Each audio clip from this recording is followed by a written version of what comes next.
And to say that anything we can or cannot do can rip that away from us really just dumbs down the salvation and the miracle of Christ. Well, here, let me explain a little bit.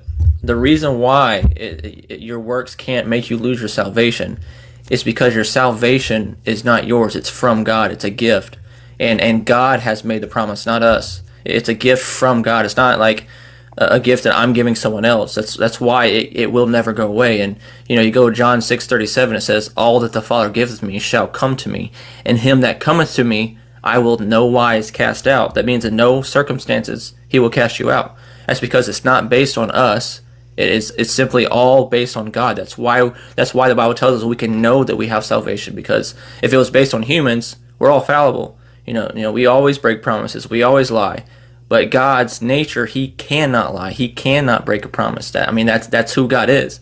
So he made a promise for us. If we believe, we are secure, and it's eternal. That word eternal, if you say you have eternity, and you have everlasting life, but then somehow you lose that, then that's not everlasting. That's contradictory. That's the whole point. It's not based on us. It's based on God alone. Yeah, okay, I understand that. Yeah. There's several verses in here that says there's nothing that you can do to lose your salvation, and that's what I was getting at earlier. A lot of people will read certain passages, and they have this lens about them that everything they see is always about salvation. It's not. There's a difference there. So yeah, and there's a verse in Matthew that says, no man can snatch him out of his hand. You're also that man. You're yourself. You can't even give it up. People want to say, well, you have free will. Yes, you have free will. Free will means that you have a consequence to your actions. That's what free will is. If you one day have been persuaded that Jesus paid for your sins, the consequence to that is everlasting life.